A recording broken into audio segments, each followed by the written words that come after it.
RICT ടെക്കിൻ്റെ പുതിയൊരു വീഡിയോയിലേക്ക് സ്വാഗതം. ഇന്നത്തെ ദിവസം നമ്മളൊരു ഫ്രോസ്റ്റ് ഫ്രീ റെഫ്രിജറേറ്ററിൻ്റെ ഇവാപ്പറേറ്റർ ഫാൻ ചെക്ക് ചെയ്യുന്ന മെത്തേഡാണ് പറയുന്നത്. അപ്പോൾ ഈ വരച്ചിരിക്കുന്ന ഒരു ഫ്രോസ്റ്റ് ഫ്രീ റെഫ്രിജറേറ്ററിൻ്റെ വയറിംഗ് ആണ്. അപ്പോൾ അതിൽ ഇവാപ്പറേറ്റർ ഫാൻ മോട്ടർ കണക്ട് ചെയ്യുന്നത് അതിലുള്ള ടൈമറിൻ്റെ 4-ൽ നിന്നാണ്. ഓക്കെ, അപ്പോൾ അതിന് പാരലായിട്ട് തന്നെയാണ് ഫ്രിഡ്ജിൻ്റെ കംപ്രസറും കണക്ട് ചെയ്തിരിക്കുന്നത്. CSR എന്ന് കാണിച്ചിരിക്കുന്നത് ആ കംപ്രസറിൻ്റെ 3 ടെർമിനലാണ്.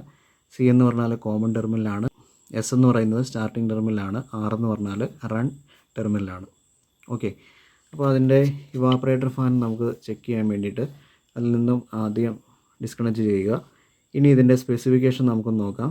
AC 230 വോൾട്ടിലാണ് ഇത് വർക്ക് ചെയ്യുന്നത്. 50 ഹെഡ്സ് ഫ്രീക്വൻസിയാണ്. ഇതിൻ്റെ ഡയറക്ഷൻ എന്ന് പറയുന്നത് ക്ലോക്ക് വൈസ് ഡയറക്ഷനാണ്.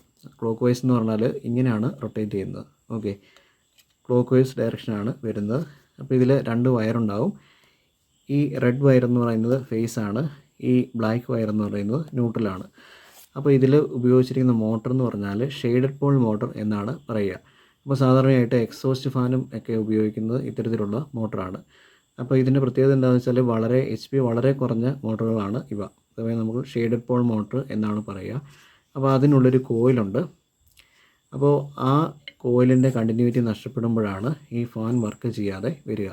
അപ്പോൾ നമ്മൾ ഈ ഫാൻ വർക്ക് ചെയ്യുന്നുണ്ടോ എന്ന് ചെക്ക് ചെയ്യാൻ വേണ്ടിയിട്ട് മൾട്ടിമീറ്റർ വെച്ചിട്ട് നമുക്ക് ഈസി ആയിട്ട് ചെക്ക് ചെയ്യാൻ പറ്റും. അപ്പോൾ ഞാനിവിടെ ഉപയോഗിച്ചിരിക്കുന്ന ഒരു ഡിജിറ്റൽ ക്ലാമീറ്ററാണ്. അപ്പോൾ ഇതിൽ കണ്ടിന്യൂറ്റി ഉപയോഗിച്ച് കഴിഞ്ഞാൽ നമുക്ക് അതിൻ്റെ റിസൾട്ട് കിട്ടില്ല. പകരം നമ്മൾ 20K റെസിസ്റ്റൻസിലോട്ട് നോബിൻ്റെ പൊസിഷൻ മാറ്റുക. ഇനി അതിനുശേഷം ഈ പ്രോബ്സ് നമ്മൾ കണക്ട് ചെയ്ത് നോക്കുക.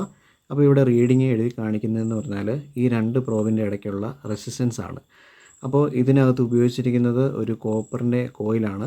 അപ്പോൾ ആ കോയിലിൻ്റെ റെസിസ്റ്റൻസ് കാണിക്കുന്നുണ്ടെങ്കിൽ അതിൻ്റെ അർത്ഥം ആ കോയിൽ അതിന് പ്രശ്നമൊന്നുമില്ല, അതിൻ്റെ ഇടയ്ക്ക് ബ്രേക്ക് ഒന്നും ആയിട്ടില്ല എന്നാണ് അർത്ഥം. അപ്പോൾ അതിൻ്റെ ഒരു കണക്ഷൻ നമ്മൾ റെഡിലും മറ്റേ കണക്ഷൻ ബ്ലാക്കിലും കണക്ട് ചെയ്യുന്നു. ഓക്കെ, അപ്പോൾ ഒരു റീഡിങ് എഴുതി കാണിക്കുന്നുണ്ട്. അപ്പോൾ അതിൻ്റെ അർത്ഥം ഈ കോയിൽ നല്ലതാണെന്നാണ്. ഇങ്ങനെയാണ് നമ്മൾ ലളിതമായിട്ട് ചെക്ക് ചെയ്യുന്നത്. ഇനി അടുത്തതായിട്ട് നമുക്കിത് പവർ സപ്ലൈ കൊടുത്ത് കണക്ട് ചെയ്ത് നോക്കാം.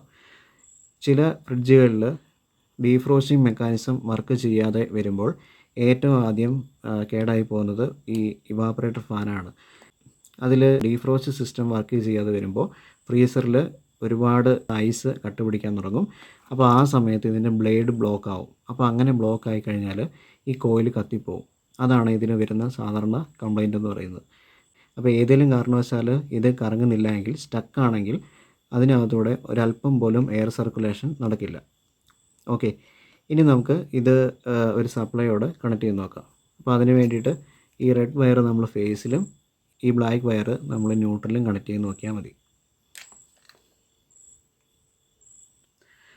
അപ്പോൾ ഇവിടെ നമ്മൾ 2 ലൈൻസ് കണക്ട് ചെയ്തിട്ടുണ്ട്. ഫേസ് ന്യൂട്രലാണ് കണക്ട് ചെയ്തിരിക്കുന്നത്. ഇനി നമുക്ക് സപ്ലൈ ഓൺ ആക്കി നോക്കാം.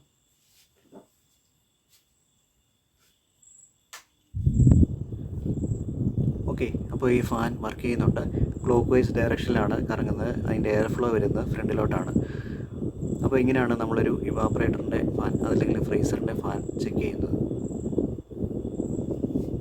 അപ്പോൾ ഈ വീഡിയോ എല്ലാവർക്കും മനസ്സിലായെന്ന് വിചാരിക്കുന്നു.